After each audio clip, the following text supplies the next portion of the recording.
નમસ્કાર મિત્રો આજની વિડીયોમાં વાત થશે દેશ અને દુનિયાના સુપરફાસ્ટ સમાચારની.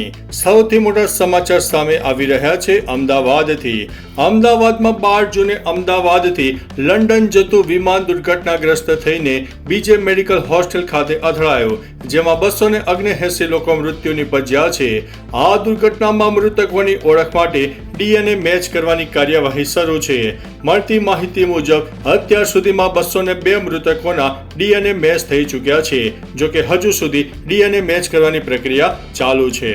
મિત્રો, અન્ય મહત્વના સમાચારની વાત કરીએ તો દેશભરમાં કોરોનાએ ફરીથી એન્ટ્રી મારી છે, ત્યારે ગુજરાત પણ કોરોના કેસ સામે આવી રહ્યા છે. આ દરમિયાન સુરતમાં અઠવા લાઇન્સ પોલીસ ક્વાર્ટર વિસ્તારમાં જાહેરમાં રસ્તા પર PPE કિટ, માસ્ક સહિત કેટલીક દવાઓનો જથ્થો પણ જોવા મળતા લોકોમાં ગભરાહટ ફેલાઈ ગયો છે.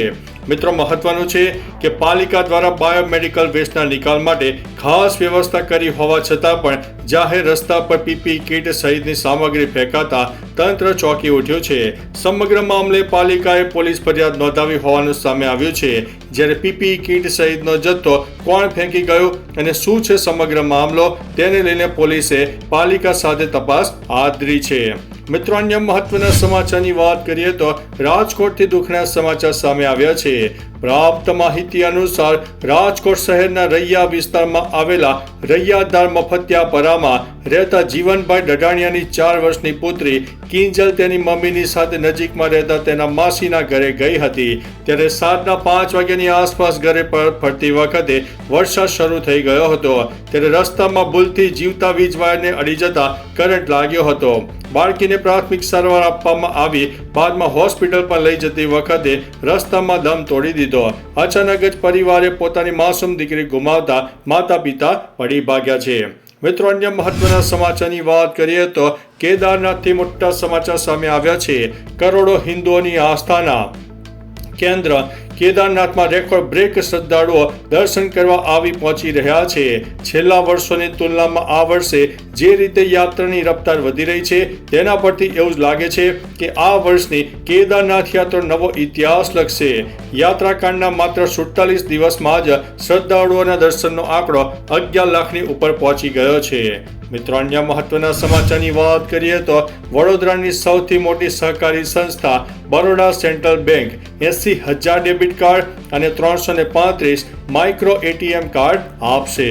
મિત્રો, અન્ય મહત્વના સમાચારની વાત કરીએ તો ગુજરાત માધ્યમિક અને ઉચ્ચતર માધ્યમિક શિક્ષણ બોર્ડ દ્વારા ધોરણ 10 અને 12ની પૂરક પરીક્ષાનો તારીખ 23 જૂનથી પ્રારંભ થઈ રહ્યો છે.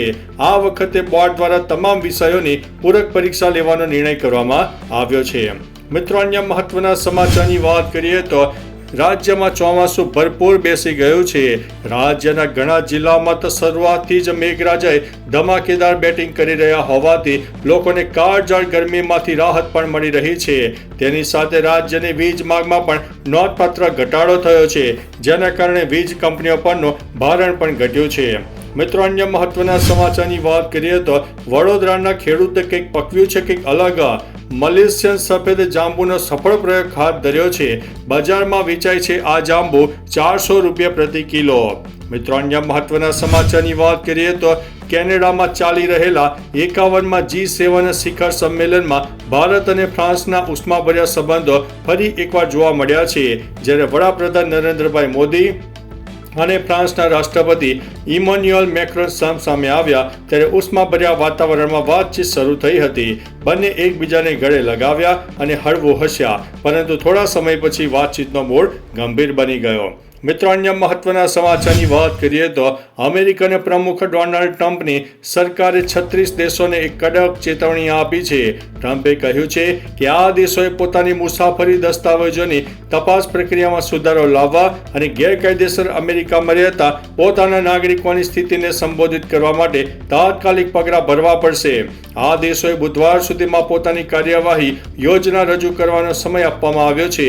ત્યારબાદ 60 દિવસોમાં આ યોજના પર કાર્યવાહી કરવી પડશે, નહીં તો તેના નાગરિકો પર અમેરિકામાં પ્રવેશ પર પ્રતિબંધ લાગી શકે છે. મિત્રો, અન્ય મહત્વના સમાચારની વાત કરીએ તો આખી દુનિયા ફરવા નીકળ્યા હોય પણ ઘરે પહોંચ્યા બાદ જેવો હાશકારો અને સુરક્ષા અનુભવાય છે તેવો અનુભવ ભાગ્યે જ ક્યાંક થતો હશે.